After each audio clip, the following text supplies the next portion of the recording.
Во следните неколку минути ќе ти дадам точно ласерски прецизен одговор и 5 чекори како еднаш за секогаш да ја збришеш конкуренцијата и оваа точка ја тргнеш од дневен ред.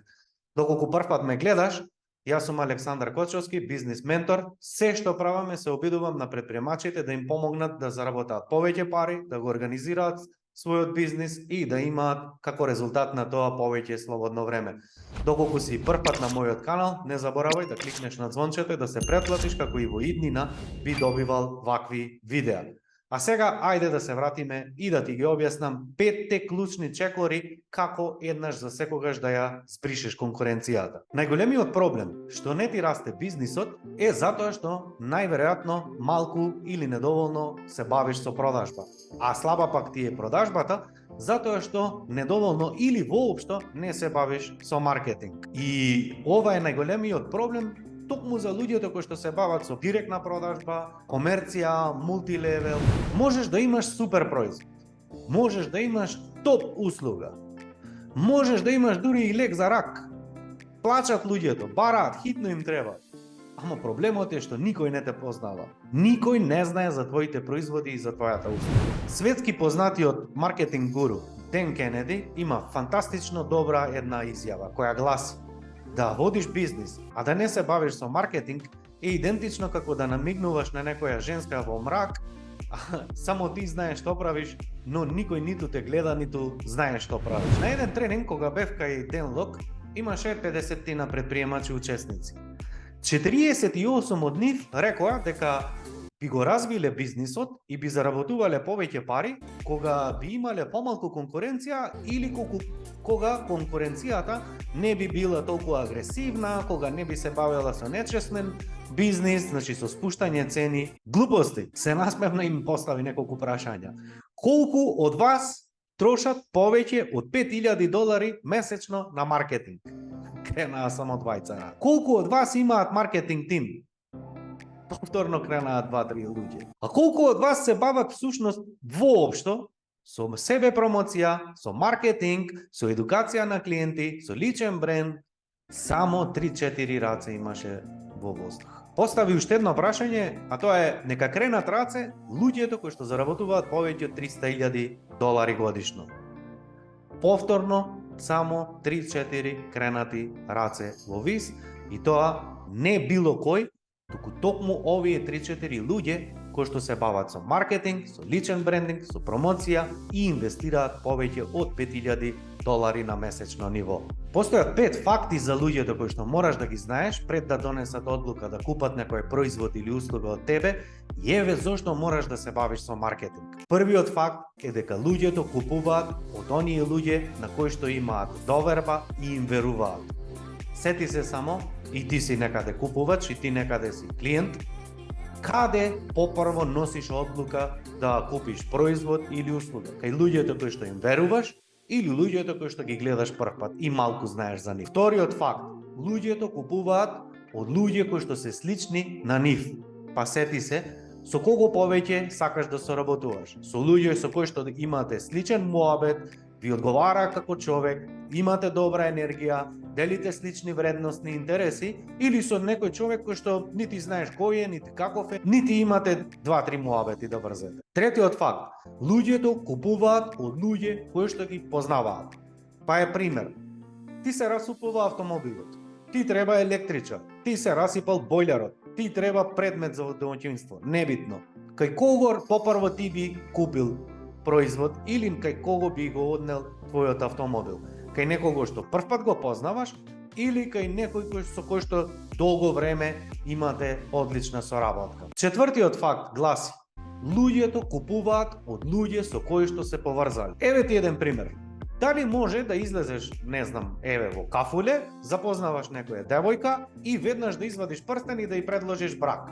Што ќе ти рече? Чекај, ти лут ли си, кој си ти? Секогаш кога клиентите ти велат да размислам, дај ми понуда, чекај да размислам, ќе ти се јавам, или што и да е било каков изговор, тоа само значи дека не си се поврзал или едноставно не ти веруваат, но нема да ти рече, чекај бе ти луци, нели како примерот претходно, туку ќе ти дадат некој изговор за да не те повредат. Петтиот и можеби најважен факт, а тоа е дека луѓето купуваат од луѓе кои што однапред им дале некоја вредност.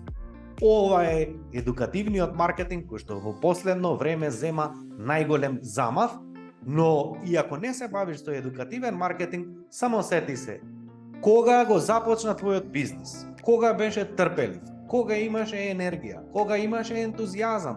Кога фокусот ти беше на растење на клиенти? Како ти се однесуваше со твоите клиенти? 100 пати те препорачуваат, 100 пати трпеливо објаснуваш. 100 пати ти бараат уште информации, 100 пати ги информираш. Подоцна ти станаа редовни клиенти, а денес овие луѓе ги нарекуваш удав, досадни, цепидлака, ситничари или како и да е. И последното прашање кое што им го постави Денлок на тој тренинг вели: колку сега, кога веќе ги знаете овие 5 факти, колку вашата конкуренција води ваков сериозен пристап и сериозен маркетинг?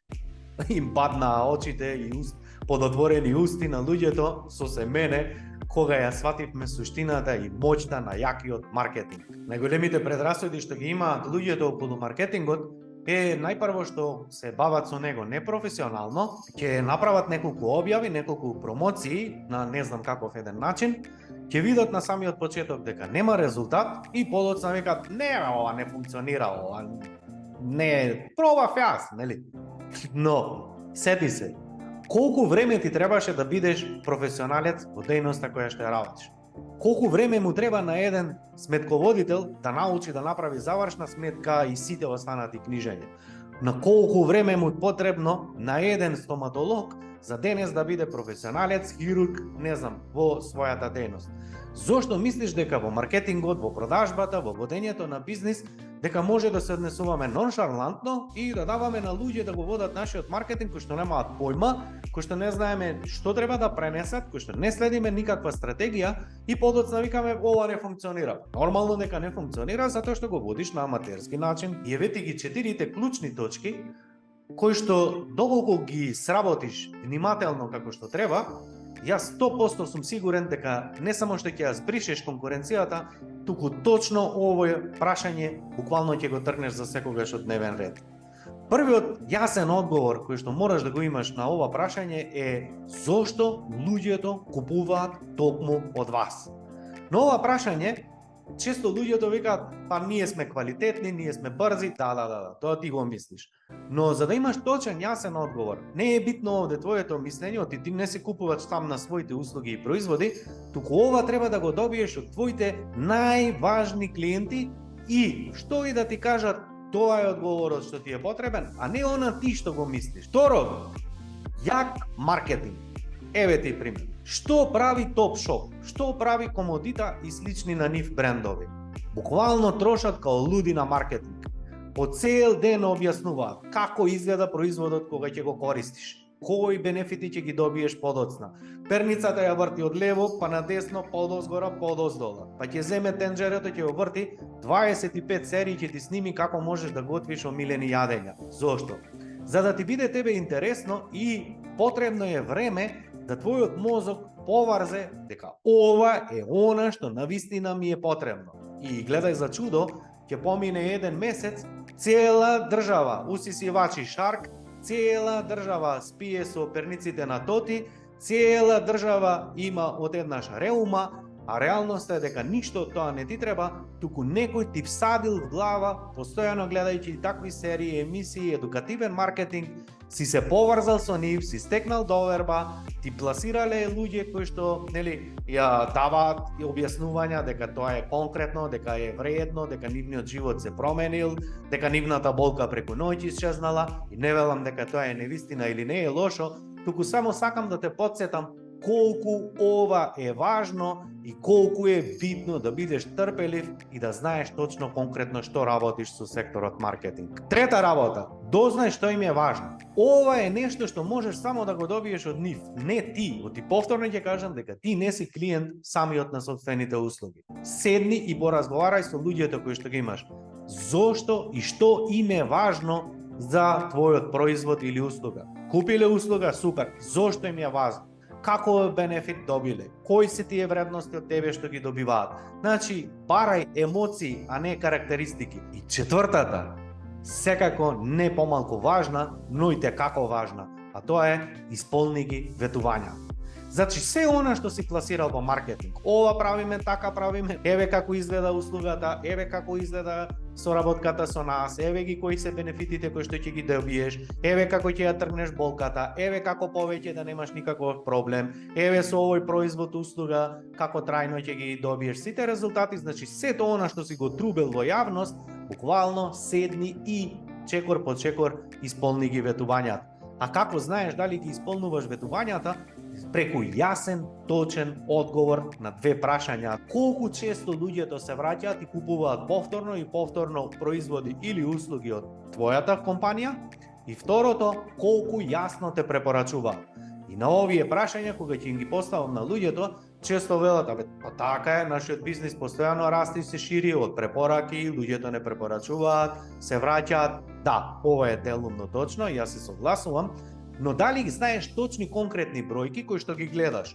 Колку продажба, колку дошле од препорака, колку повторно дошле луѓето, колку време ги задржуваш? Овие се бројки на кои што мораш секој божји ден да имаш јасен одговор, оти тие се клучните бројки кои што го водат твојот бизнис во една или во сосема една друга насока. И за самиот крај, доколку ги спроведеш овие 4 точки, кога веќе ги знаеш 5 факти за човечкото однесување, сето ова како последица на твоите клучни активности на бавење со клучни работи, а не да гледаш што конкуренцијата прави, сето ова ќе доведе да имаш стабилен прилив на клиенти, лидови, зголемена продажба. Второ, со тек на време ќе можеш да ги зголемиш цените и нема да се плашиш дали ако ја зголемам цената да не ги изгубам клиентите. Ова ако го мислиш, тоа само значи дека имаш слаб прилив на клиенти. Трета работа, зголемена цена, зголемена добивка. Зголемена добивка значи можеш уште подобра услуга, уште подобри производи или услуга да им пласираш на твоите клиенти, а тоа значи дека уште повеќе може да бидат задоволни. Четврта работа, зголемена добивка, тоа значи дека можеш да даваш подобри плати еднакво на професионален тим. Се надевам дека ако ги примениш овие 4 точки и бидеш дисциплиниран барем една година да го спроведеш ова, да бидеш трпелив и оној пат кога нема лайк, кога нема коментар, кога нема ало или кога било нешто нема она што ти било повик на акција, биди трпелив 6 месеци до една година и сведочи на резултатите. Дали твојот бизнис ќе се трансформира и дали уште еднаш тебе ќе те интересира што прави конкуренција или токму ти ќе бидеш трн во око за оние кои што ова не го спровеле и подоцна гледаат на тебе и велат конкуренција има голема. Многу е. Кога би немало конкуренција повеќе, нашиот бизнис би растел повеќе. Глупости, седи се на Денлок. Под ова видео имаш линк да се претплатиш на мојот newsletter како би добивал навремено редовни информации, бесплатни обуки, бесплатни тренинзи, како што сега во недела ќе имаме со групата кои што се претплатени на мојот newsletter и се гледаме во некоја следна прилика.